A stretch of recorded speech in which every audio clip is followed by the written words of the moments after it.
사람은 누구나 살면서 이런 힘든 일들을 겪기 마련입니다. 그래서 그렇게 힘든 일들을 겪을 때는 이제 누구나 다 위로가 필요하죠.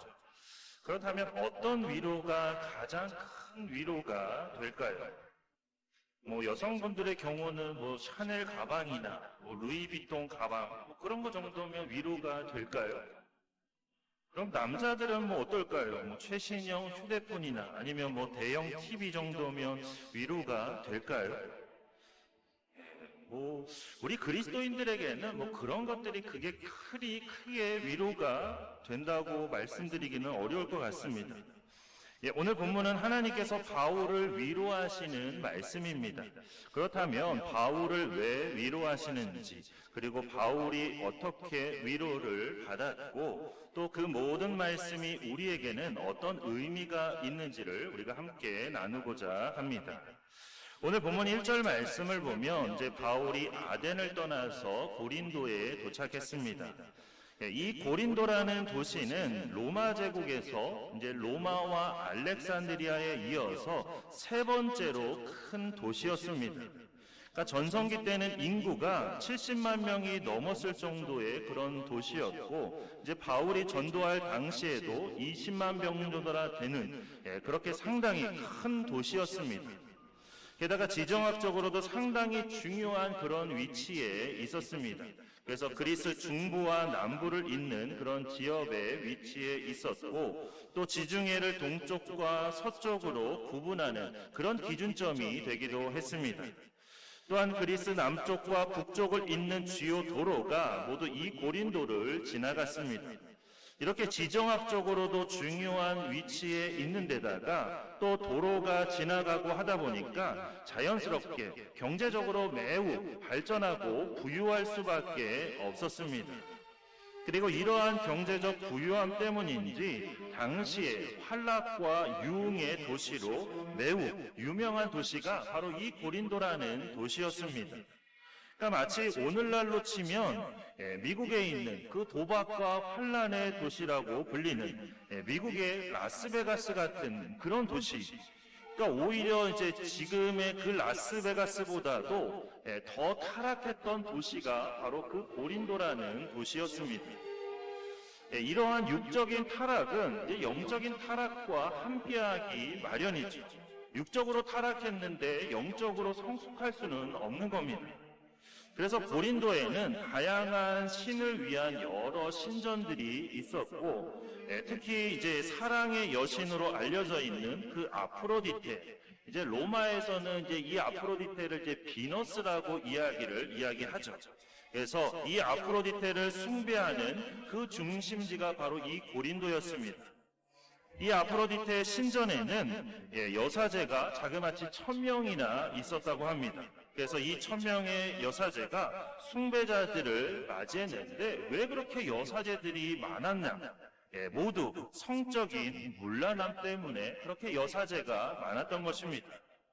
이렇게 고린도는 겉으로 보기에는 아주 부유한 그런 도시였지만 실상은 엄청나게 타락한 그런 도시였습니다.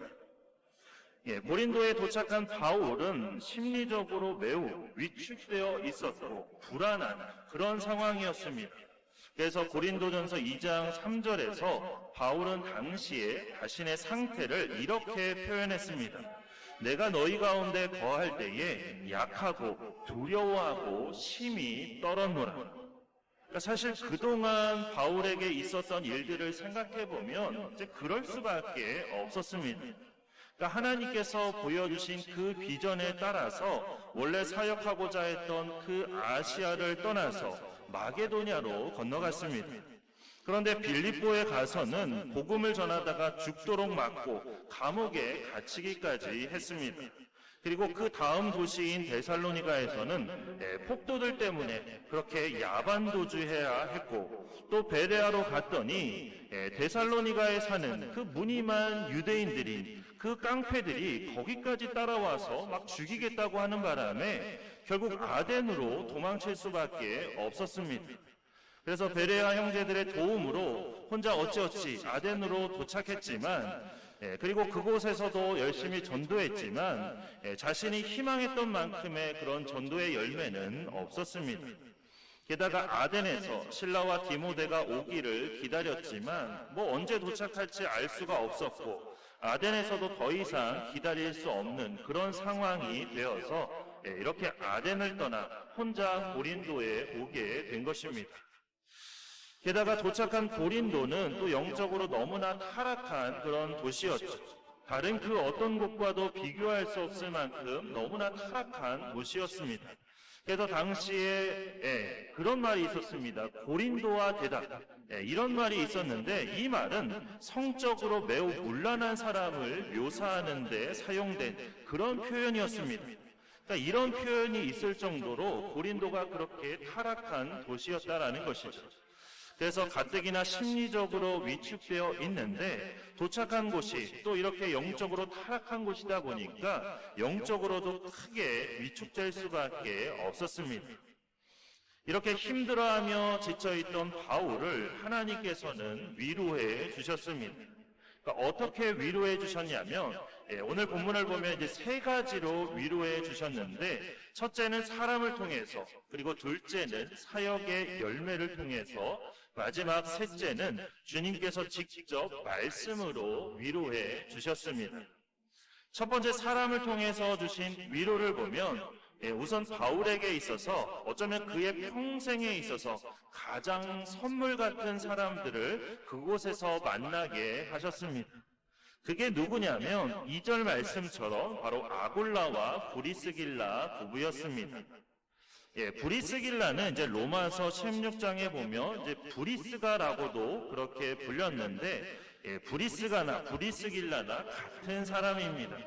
이걸 모르고 괜히 성경을 읽었다가 아굴라가 부인이 둘인가? 이렇게 생각하면 아굴라는 굉장히 억울해 하겠죠. 그래서 같은 사람이다, 그렇게 잘 이해하시면 되겠습니다. 자, 하나님께서 이 부부를 통해서 위로를 얻고 새 힘을 얻게 하셨는데, 이렇게 이들이 만나게 된 그 과정을 보면 그 모든 것들이 정말로 하나님의 역사하심이었구나, 이런 것들을 깨닫게 됩니다. 그러니까 사실 이 아골라와 브리스길라 이 두 사람이 부부가 된 것부터가 참 신기한 그런 일이었습니다. 아골라는 오늘 말씀해 보니까 본도에서 난 유대인이라고 기록이 되어 있습니다. 근데 이 본도가 어디냐면, 쉽게 설명하면 이제 옛날에는 터키, 오늘날에는 이제 튀르키예라고 불리죠. 그 튀르키예 북쪽에 있는 그 지역 출신입니다. 반면에 이 브리스길라는 로마 출신입니다. 그러니까 서로 태어난 곳이 상당히 너무나 멀리 떨어져 있죠. 오늘날이야 다문화 가정이 많기 때문에 그게 별로 그냥 그러려니 하겠지만, 그 당시에는 그렇지가 않습니다. 아니, 어떻게 로마 사람이 그렇게 튀르키예 같은 멀리 떨어져 있는 그곳에서 태어난 사람과 결혼을 할 수 있었을까? 상당히 의문스러운 일이죠. 자, 이렇게 서로 태어난 곳도 상당히 먼데 게다가 신분도 또 상당히 달랐습니다. 아굴라는 좀 낮은 계층의 사람이었고 브리스길라는 로마 시민이었습니다. 자, 이렇게 다른 이 둘이 어떻게 부부가 됐는지가 참 신기한 그런 일이죠. 그리고 이 부부는 2절 말씀처럼 그렇게 로마에서 살고 있었습니다. 그런데 당시 로마 황제였던 이제 글라우디오가 로마에서 일어난 사건 때문에 그 로마에 살던 유대인들을 다 쫓아냅니다. 어떤 일이 있었냐면, 그 로마 안에서 기독교에 대한 유대인들의 반발 폭동이 일어난 겁니다. 그러니까 기독교가 조금 이렇게 막 부흥하다시피 하니까 유대인들이 그게 못마땅해서 그것에 대한 반발로 폭동을 일으켰는데, 이것이 이제 황제의 눈밖에 나게 된 것이죠. 그래서 황제가 화가 나서 너희 유대인들 다 로마로에서 떠나라. 그래서 로마에서 유대인들을 다 쫓아낸 겁니다. 그래서 아골라와 브리스길라 부부도 더 이상 그곳에 있을 수가 없게 되어서 어쩔 수 없이 이렇게 고린도로 오게 된 것입니다.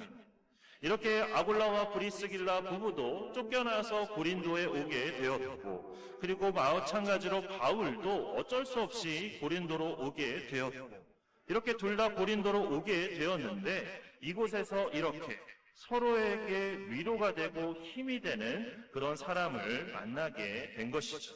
그러니까 이 모든 것들이 다 하나님의 인도하심과 역사하심이었다라는 것입니다. 그런데 이 사람들이 만나고 보니까 직업도 또 같았죠. 천막을 만드는 일로 같았습니다.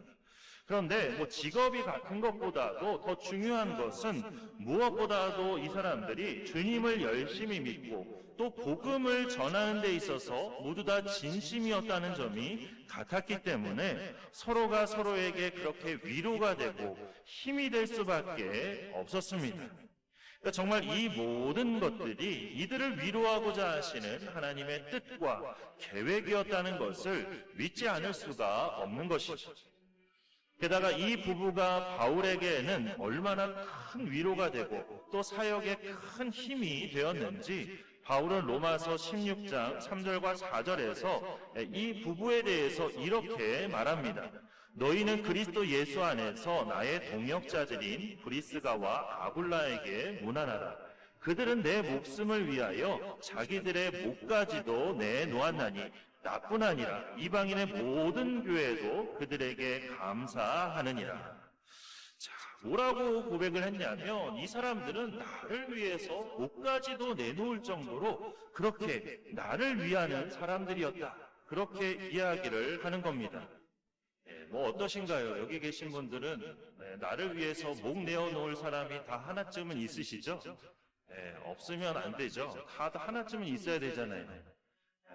그런데 우리가 사실 살면서 그런 사람을 만나는 게 그렇게 쉬운 일이 아닙니다. 나를 대신해서 죽어줄 사람이 있다. 그러면 정말 성공한 인생인 거겠죠.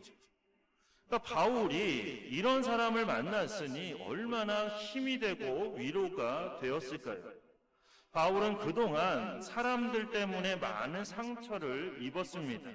그런데 하나님은 지금 그런 상처를 이렇게 사람을 통해서 또 위로해 주고 계신 것입니다. 그러니까 우리도 그렇죠. 어떤 사람은 이제 만나면 좀 힘이 되는 사람이 있는가 하면 어떤 사람은 만나면 막 기분이 나빠지고 그래서 가까이 하기가 꺼려지는 그런 사람들이 있습니다. 그러니까 그 차이에 대해서 일일이 다 설명드리기에는 시간상 어렵고 부디 이 자리에 계신 분들 모두 다른 사람들에게 힘이 되고 기쁨이 되는 그런 선물과 같은 존재가 되시기를 바랍니다. 특히 우리가 그리스도인으로서 더욱 우리는 그런 사람이 되어야 하는 것입니다. 옆에 저희 교회 옆에 이제 온양 리퍼브가 있죠. 그래서 저는 이제 바로 옆에 있으니까 어쨌든 자주 가게 되고 그러면서 이제 사장님과 대화도 또 많이 하게 되는데 이제 사장님이 이제 한 번은 이제 그런 말씀을 하셨습니다. 이제 리퍼보다 보니까 물건을 이제 많이 싸게 팔죠. 원래 원가보다도 쿠팡에서 파는 가격보다도 30%, 40% 많이 싸게 할 때는 막 50% 정도 그렇게 싸게 팔고 있는데 그런데도 어떤 분들은 와서 그거를 이제 몇백 원 더 깎아주면 안 되냐, 몇십 원 더 깎아주면 안 되냐 이렇게 말하는 분들이 있다는 겁니다. 그러니까 사장님의 입장에서는 좀 그렇죠. 거의 제대로 쉬지도 못하고 그렇다고 많이 벌지도 못하면서 힘들게 일하고 있는데 그리고 물건도 그렇게 많이 싸게 팔고 있는데 그런 것까지 와가지고 그렇게 막 몇십 원, 몇백 원 깎아달라고 하는 게 정말 이해가 안 된다는 겁니다. 그렇게 해가지고 얼마나 부자가 되려고 그러시는지 잘 모르겠어요. 그렇게 깎은 몇십 원, 몇백 원으로 정말 부자가 될 수 있으면 그렇게 깎는 게 맞겠지만 그런 게 아니죠. 오히려 엉뚱한 데는 돈을 많이 쓰면서 이런 건 아까워하고 그러면 안 되는 거겠죠. 그래서 우리가 그리스도인이라면 차라리 그냥 몇십 원, 몇백 원 더 드리는 게 낫지 않을까 하는 겁니다. 아마 사장님 성격상 우리가 더 드린다고 해도 받지는 않으실 거예요. 받더라도 뭔가를 하나 더 얹어 주실 겁니다. 아마 하지만 그래도 우리가 그렇게 말이라도 해드리면 사장님이 더 힘을 내실 것 같습니다. 그리고 언젠가는 여기로 오시게 될 날이 있게 되리라 믿습니다. 자, 그렇게 우리가 누군가에게 위로가 되고 힘이 될 때, 그래서 선물과 같은 그런 존재가 될 때, 하나님께서도 우리에게 그렇게 선물 같은 사람을 보내주실 줄로 믿습니다. 예, 그럼 한번 우리 앞뒤 좌우에 계신 분들에게 우리 진심을 담아서 이렇게 고백하겠습니다. 당신은 나의 선물입니다. 이렇게 한번 고백해 보겠습니다.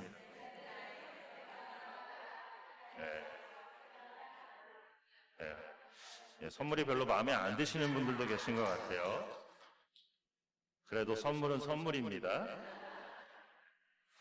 자, 그런가 하면 이제 두 번째 위로는 앞서 말씀드린 것처럼 이제 사역의 열매를 통한 위로였습니다.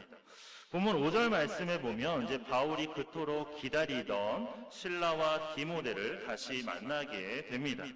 실라와 디모데가 이제 마게도냐에서 다시 이제 고린도로 오게 된 것이죠. 자, 그리고 이렇게 오면서 그들은 좋은 소식을 바울에게 전해 주었습니다. 데살로니가 교회가 계속된 핍박에도 불구하고 급성장하고 있다는 그런 소식을 전해 준 것입니다. 그러니까 바울이 데살로니가에 있으면서 말씀을 전하고 가르친 그 기간은 얼마 되지 않았습니다. 그곳에서 일어난 폭동 때문에 그렇게 야반도주를 해야 됐기 때문에 그곳에서 머물면서 그들을 가르친 기간이 얼마가 되지 않았습니다. 그리고 폭도들 때문에 어쩔 수 없이 그렇게 와야 했고 자신이 떠난 이후에도 데살로니가 교회를 향한 그 핍박이 계속될 거라는 것은 너무나 자명했기 때문에 데살로니가 교회를 생각할 때마다 걱정이 되지 않을 수가 없었습니다.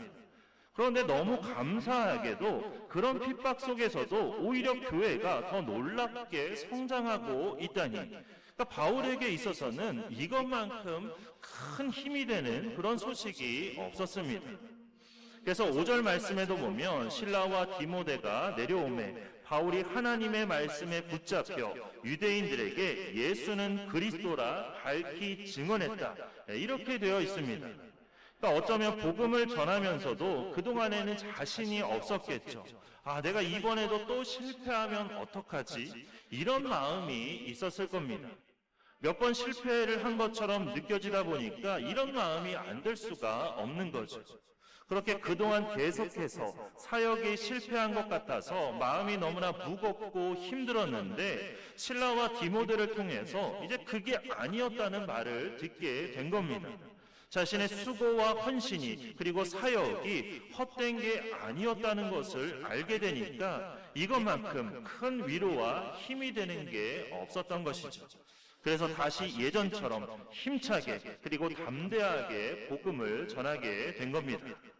게다가 이때 실라와 디모데가 오면서 이제 빌립보 교회에서 보내온 선교 후원금도 이제 가지고 온 것으로 보입니다.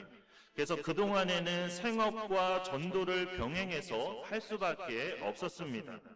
그러다 보니까 이제 생업과 전도를 병행해서 하다 보니까 전도를 마음껏 할 수가 없는 거죠. 우리가 전도를 하더라도 일단 먹고 살면서 해야지 굶으면서 할 수는 없는 거죠. 전도를 해도 손가락만 빨면서 할 수는 없는 거죠. 손가락도 너무 빨면 퉁퉁 부어서 고기 맛도 안 납니다. 그렇다고 발가락까지 빨 수는 없는 거고, 어쨌든 일을 해야 먹고 살기 때문에 이렇게 생업과 전도를 병행할 수밖에 없었습니다. 하지만 실라와 디모데를 통해서 이제 빌립보 교회의 후원금이 그렇게 도착하면서 당분간은 온전히 그렇게 전도에만 힘쓸 수 있었습니다. 그래서 말씀에만 붙잡힐 수 있었다는 것이죠. 그래서 더 힘있게, 더 자신있게 말씀을 전할 수 있었던 겁니다. 하지만 유대인들의 반응은 역시 다른 것과 마찬가지로 늘 적대적이었습니다. 그래서 바울은 옷을 털면서 자신은 최선을 다해서 당신들에게 복음을 전했지만 당신들이 복음을 받아들이지 않았기에 이 모든 죄는 당신들에게 돌아갈 것이라며 이제는 이방인들에게 갈 것이라고 그렇게 말합니다. 그리고는 이제 아골라와 브리스길라 부부의 집에서 나와서 하나님을 경외하는 디도 유스도라고 하는 그런 이방인의 집으로 들어가게 됩니다. 그러니까 이건 이제 뭐 그 부부와 문제가 생겨서 그런 것이 아니라 이제 앞으로 이방인을 상대로 전도할 것을 의미하는 그런 행동이었습니다. 물론 그렇다고 해서 뭐 믿고자 하는 유대인들을 아예 받아들이지 않겠다는 그런 의미는 아니었고, 이제 앞으로 전도의 주 대상이 이방인이 될 거라는 그런 의미였던 것입니다. 그래서 이어지는 이제 8절 말씀에 보면 이제 회당장인 그리스도가 온 지방과 더불어서 주님을 믿게 되기도 했고, 또 오늘 본문에는 기록되어 있지 않지만 오히려 이제 17절에 보면 이제 회당장 소스데네가 유대인들에게 폭행을 당했다는 그런 말씀이 있는데, 이렇게 소스데네가 이제 폭행을 당했던 이유는 아마도 바울에 대한 재판을 제대로 준비하지 못했다는 이유로 그렇게 이제 폭행을 당한 것으로 보입니다. 그런데 이렇게 폭행을 당한 소스데네가 아마도 이제 그 이후에 그렇게 이제 그 폭행당한 것에 대한 반발심으로 이렇게 이제 기독교인이 된 것으로 보입니다. 그래서 소스데네도 이렇게 폭행을 당한 이 일을 계기로 예수님을 믿게 되었다는 것이죠. 자, 이렇게 유대인들 중에도 열린 마음으로 찾아온 이들까지 외면하지는 않았고 그들에게는 열심히 복음을 전했습니다. 그래서 뭐 여담이지만 고린도전서 1장 1절에 보면 이렇게 기록되어 있습니다. 하나님의 뜻을 따라 그리스도 예수의 사도로 부르심을 받은 바울과 형제 소스데네는, 이 소스데네가 바로 그 소스데네입니다. 사람들, 유대인들에게 폭행을 당해가지고 그것에 대한 반발심으로 예수님을 믿게 된 그 소스데네가 이렇게 고린도전서 1장 1절에 기록이 된 것이죠. 그러니까 이렇게 기록이 될 정도로 그는 고린도 교회의 중요한 인물이 되었다는 것입니다. 그래서 기록에 따르면 고린도 교회의 4대 담임 목사가 이 소스데네라고 이야기를 합니다. 그래서 1대가 바울, 2대가 아볼로, 3대가 실라, 그리고 4대가 소스데네, 이렇게 된다는 거죠. 그렇죠. 누가 알았겠어요. 그렇게 폭행당했던 그 사람이, 반발심으로 예수님 믿었던 사람이 4대 담임 목사가 될 줄 누가 알았겠습니까? 그래서 누가가 이렇게 소스데네가 유대인들에게 폭행당한 것을 기록한 이유도 그가 후에 이렇게 중요한 인물이 되었기 때문이라는 겁니다. 자, 이제 마지막 세 번째 위로는 주님께서 직접 환상 가운데 말씀으로 주신 위로였습니다. 그래서 9절과 10절을 보면 이렇게 말씀하셨죠. 두려워하지 말며 침묵하지 말고 말하라. 내가 너와 함께 있음에 어떤 사람도 너를 대적하여 해롭게 할 자가 없을 것이니 이는 이 성 중에 내 백성이 많음이라. 그러니까 이 말씀을 이제 좀 더 긍정적인 표현으로 바꿔보자면 이렇게 바꿀 수 있을 것 같습니다.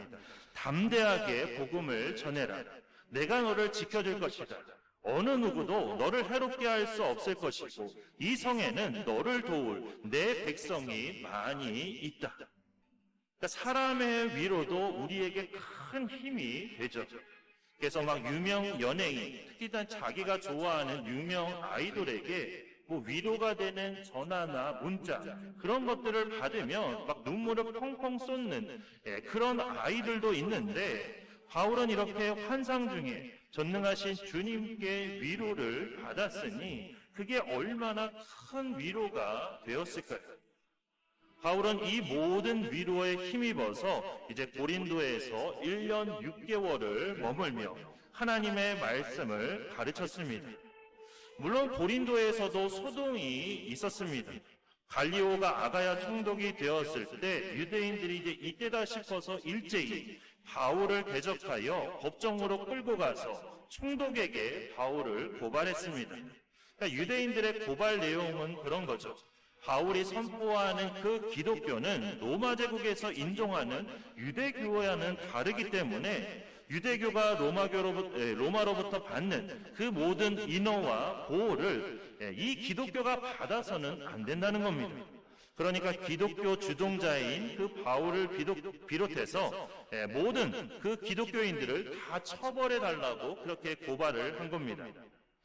그런데 유대인들이 오히려 여기서 아주 큰 실수를 하게 됩니다. 그러니까 뭔가 이를 도모하려면 이제 사전 조사가 아주 중요하죠. 그래서 바울을 갈리오에게 고발해서 처벌을 받게 하려고 했다면 먼저 이 갈리오가 어떤 사람인지를 좀 파악을 했어야 됐는데 그걸 하지 않은 겁니다. 그러니까 이 갈리오 총독은 귀차니즘이 아주 강했던 그런 사람인 것 같습니다. 그러니까 귀찮은 일에 휘말리는 걸 굉장히 싫어했던 그런 사람이었다라는 것이죠. 그래서 유대인들의 고발에 이제 바울이 변론을 하려고 했는데 오히려 갈리오가 아예 먼저 말을 합니다. 뭐라고 말하냐면 만약 이것이 어떤 범죄에 관한 일이라면 내가 나서야 하겠지만 그게 아니라 너희 언어와 명칭, 율법에 관한 것, 다시 말해서 너희 민족 내부의 문제라면 그냥 너희끼리 알아서 해결해라. 그러니까 한마디로 귀찮아서 이런 시덥잖은 일에 신경 쓰기 싫으니까 당장 사라지라는 거죠.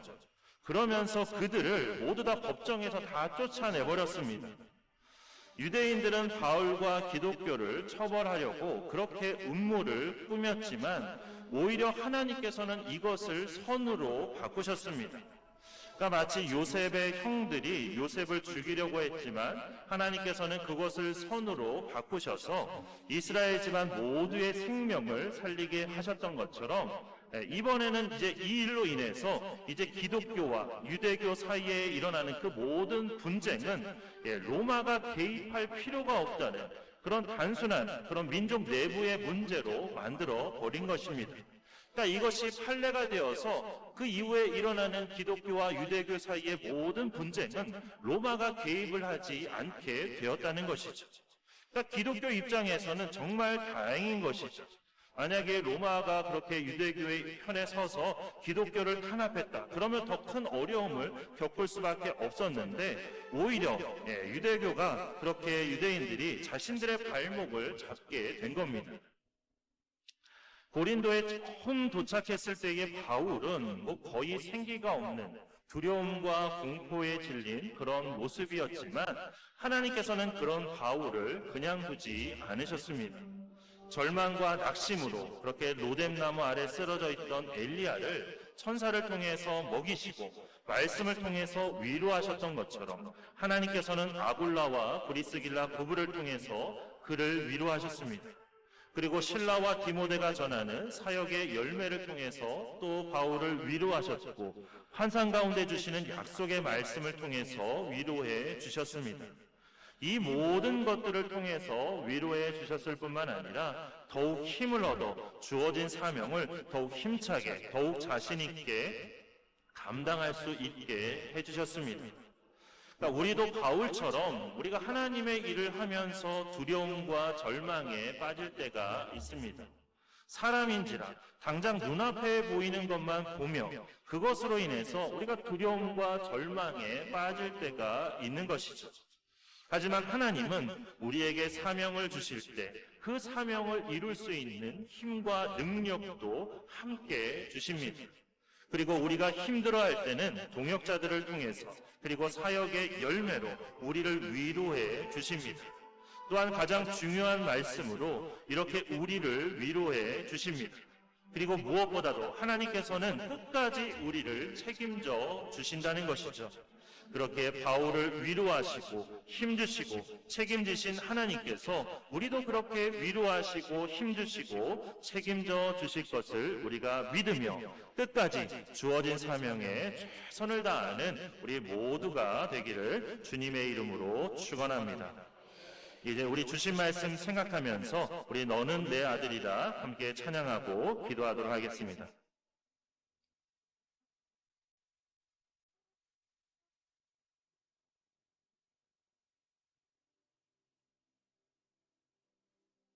힘들고 지쳐 낭망하고 넘어져 일어날 힘 전혀 없을 때에 조용히 다가와 손 잡아주시며 나에게 말씀하시네.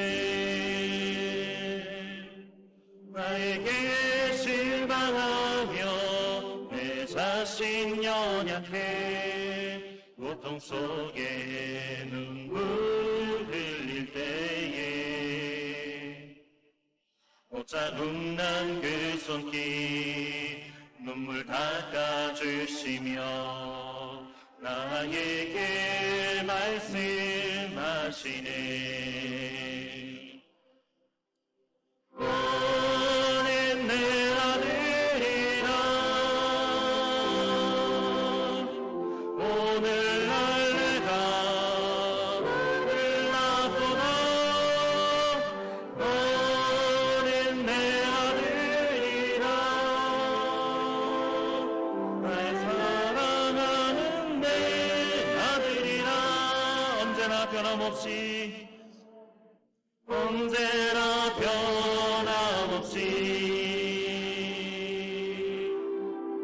너는 내 아들이라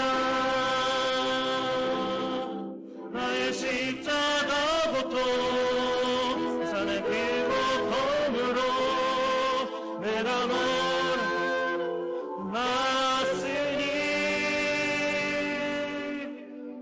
너는 내 아들이라 오늘날 내가 너를 낳고도 너는 내 아들이라 나의 사랑하는 내 아들이라. 이 시간 우리 함께 기도할 때 하나님의 일을 우리가 하면서도 당장 눈앞에 보이는 것만 보면서 두려움과 절망에 빠질 때가 있는데 하나님은 그런 우리를 그냥 두지 않으시고 엘리야에게 하셨던 것처럼 그리고 바울에게 하셨던 것처럼 그렇게 우리도 위로해 주시고 일으켜 주신다는 그 사실을 우리가 믿으며 다시 일어서서 힘차게 전진하는 우리가 되도록 그리고 무엇보다도 우리를 끝까지 책임져 주신다는 그 사실을 기억하며 바울을 위로하시고 힘주시고 책임져 주신 하나님께서 우리에게도 그렇게 하실 것을 믿으며 끝까지 주어진 사명에 최선을 다하는 우리가 되기를 우리 주여 한번 크게 외치고 함께 동성으로 기도하겠습니다. 주여! 사랑이 많으신 하나님 아버지, 오늘도 저희들을 불러주시고 함께 하나님의 말씀을 나누며 또 말씀에 의지해서 함께 결단의 기도를 하나님께 올려드리게 하여 주심을 감사드립니다. 하나님, 우리도 연약한 인간이기에 우리가 하나님의 일을 하면서도 당장 눈앞에 보이는 것만을 보면서 두려움과 절망에 빠질 때가 너무나 많습니다. 하지만 주님, 오늘 말씀을 기억하게 하여 주시옵소서. 하나님은 그런 우리를 그냥 두지 않으시고 엘리야에게 하셨던 것처럼 바울에게 하셨던 것처럼 그렇게 우리에게도 위로해 주시고 다시금 일으켜 주신다는 그 사실을 믿게 하여 주시옵소서. 하나님, 그래서 우리가 다시 일어서서 힘차게 전진하는 우리가 될 수 있도록 인도하여 주시옵소서. 하나님께서 사람을 통해서 또한 사역을 통해서 또한 하나님의 말씀을 통해서 우리를 위로해 주실 때 하나님, 우리가 그것을 통해서 하나님 힘을 얻게 하여 주시고 다시금 일어서서 힘차게 하나님 앞으로 전진하며 나아가는 우리가 될 수 있도록 인도하여 주시옵소서. 하나님, 또한 그리고 무엇보다도 우리를 끝까지 책임져 주신다는 그 사실을 기억하며 바울을 위로하시고 힘주시고 책임져 주신 그 하나님께서 우리에게도 그렇게 하실 것을 믿으며 우리에게 주어진 사명을 우리가 끝까지 최선을 다해서 감당해 나아가는 우리가 될 수 있도록 인도하여 주시옵소서. 그래서 우리의 삶이 하나님의 뜻을 이루어가는 삶, 하나님 앞에 영광 올려드리는 삶이 되게 하여 주시옵소서. 주저앉고 절망하고 낭망하는 삶이 아니라 다시 일어서서 하나님의 영광을 위해서 더 힘차게 나아가는 그런 삶이 될 수 있도록 하나님 우리를 붙들어 주시고 우리 가운데 역사하여 주시옵소서. 우리의 힘이 되어 주시고 우리의 능력이 되어 주시옵소서. 하나님, 우리는 여전히 연약하지만 우리는 여전히 부족하지만 그러나 주님께서 우리 가운데 힘이 되어 주시고 능력이 되어 주셔서 그 모든 것들을 능히 이기며 승리하는 하나님의 군대가 되고 하나님의 백성이 될 수 있도록 주님 우리 가운데 역사하여 주시옵소서. 함께하여 주시옵소서.